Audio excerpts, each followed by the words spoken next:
toast to their career. The perfect combination, boy. Hemp hard, legends in the South. This is Sports Fans Only home for the hottest sports show around. These guys are on fire.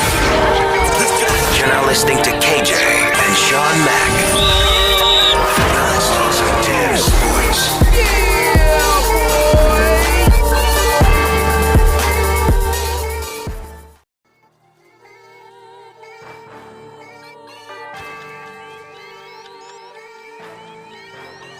Welcome back to Sports Fans Only, and I'm your host KJ, back with another episode of The Breakdown.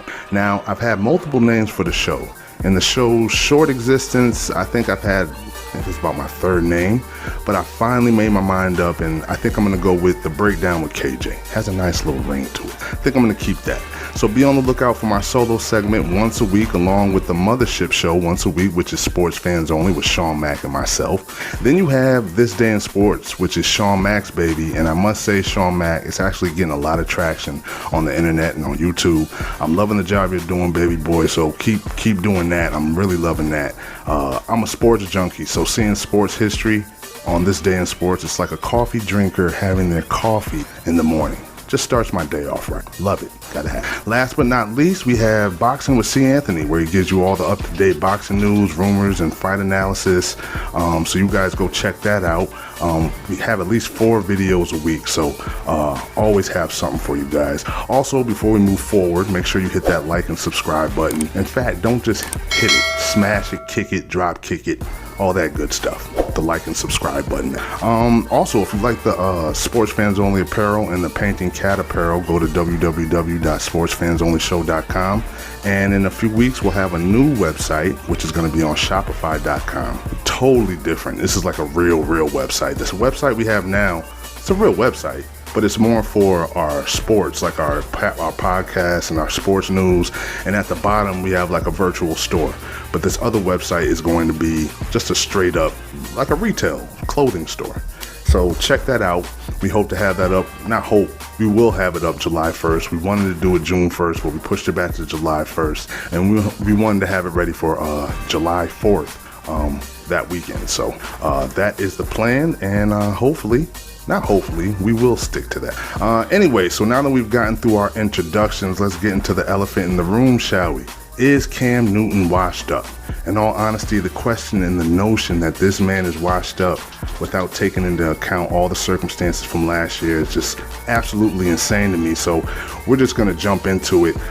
In my Patriot groups online on Facebook, there's a lot of Patriot fan clubs, just like any other NFL team. So a lot of those people in that Patriot group, they love to bash Cam Newton. The nickname for him in the Patriot groups is Scam Newton. I don't know if you guys know that, but the favorite thing to say is Scam Newton sucks. Even, somebody could be talking about anything. They can be talking about anything, not even pertaining. We could be talking about the greatest linebackers of all time, and somebody out of the blue will say Scam Newton sucks balls, or something like that. So I have expressed this viewpoint before, and I'm going to express it again because, well, it needs to be expressed. And I want to add some context and perspective to what I'm about to say when it comes to Cam Newton and the abuse he gets from his own fan base, which is so shameful. But anyway, I don't know if you guys know, and this is no knock to the younger generation. I know the younger generation is trying to make some real change in this country, and that includes Massachusetts and Boston. We're specifically talking about Boston right now. And this is due to the older people. A lot of them are probably dead now, but just the foundation of Boston. Boston, ladies and gentlemen, is a historically racist city. Yeah, it is. It definitely is. As former All-Star center fielder, Andrew Jones from the Atlanta Braves, you remember him? Former All-Star center fielder. He said Boston fans routinely make racist comments. And I actually have a friend who went to Fenway Park, and he's a white friend. I have a lot of white friends. I have all types of friends, different colors, races. And he was sitting out in close to the bleachers out there by the foul pole. And they were harassing, I forget the name of the player. I'm gonna have to get him on to tell his own story. But he was telling a story how these dudes, a group of white guys, of course, and they were drunk. And I think alcohol plays a big part in it. And the fact that they actually come out and say it, not that they think that way, the alcohol just makes them come out and actually say it. So anyway, he says he sees them sitting over there and they're just having a good time heckling him. But one guy, he starts taking a little too far. And this is what he says. Now I'm gonna try to do my impression. Don't make me laugh, watch this. He goes like this, he says, and I'm gonna use the N-word. I'm gonna replace the N-word with the word liver. You know, liver that you eat. So here we go. Don't make me laugh, check. All right, here we go. Hey, liver boy. Hey, liver boy, what you got in those lips? Is that tobacco or is that watermelon seeds? He said, and he turns to his friend. He says, hey, Sean, watch this. He said, hey, liver boy, you should be a grand champion spear chucker. And he said they were just having a good old time. They were throwing peanuts at him and stuff like that. But this is, and I say all this to say that this is routine behavior for people at Fenway Park. Not everybody, but it's definitely a culture there. And I say all that to say, if you want to, you can Google all this stuff about Boston. I'm not bashing Boston. It is what it is. I just wanted to get that out of the way. With that said, do you wonder why Bostonians relentlessly bash Cam Newton?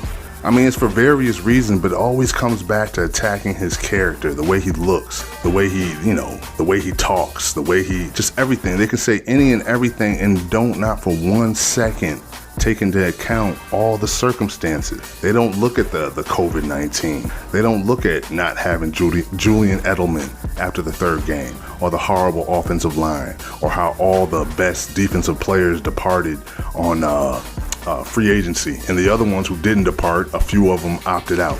They don't talk about how there was no preseason, there was no practices, full pad practices. They had one full pad practice before the season started, no preseason. They don't talk about how he was probably hurt at one point, and we'll get into that in a little bit, towards the end of the season, which is why he couldn't throw the ball. And there's no denying that COVID has lasting effects. So you can ask Jason Tatum. Actually, Kirk Herbstreit from ESPN, the college football analyst, just came out and said he's really concerned because after five months of having COVID, 5 months later, he still can't taste or smell anything. 5 months later. Jason Tatum says he still has a hard time breathing. So you can't tell me Cam Newton having COVID. Now, he may not never come out while he's a Patriot and say that, but you can't tell me that didn't have an effect. We're a touchdown, so that's 22 total touchdowns, 10 interceptions, and 2,657 yards passing. Now let's compare that to Brady's last year in New England, the GOAT. Now, in no way am I comparing the two quarterbacks' careers, but I'm comparing their play on basically the same awful offense. Actually, Brady had a better offense, a better version of that horrible offense, because he had Edelman the whole year, and he had a tight end, and he had one of the best defenses in the NFL. So Brady threw for 4,057 yards that year, 24 passing touchdowns, total touchdowns, 8 interceptions, 88 rating, 55 QBR, 60% completion. Now, this is the greatest quarterback of all time, and he only had 24 total touchdowns. Cam had 22, both of them. And I'll use the same argument with Cam.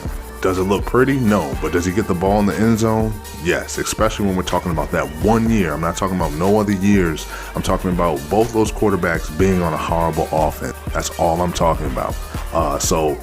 Especially if you're looking at this team and the personnel. So let's go through a quick timeline in Cam's career real quick, and let's just lay out everything he's done from beginning to. Cam Newton was the number 1 pick in 2011. He was out of Auburn. He was selected by the Carolina Panthers. Newton made an impact in his rookie season. That was the first of his 3 Pro Bowls, despite the Panthers' 6-10 record. During his first year, Newton threw for 4,051 yards and 21 touchdowns. I don't know if you guys remember that first game against Green Bay, his first NFL game. He threw for like 3 or 4 touchdown passes and had like 400 passing yards. I was like, this is the second coming of like Air McNair, Steve McNair, or Randall Cunningham.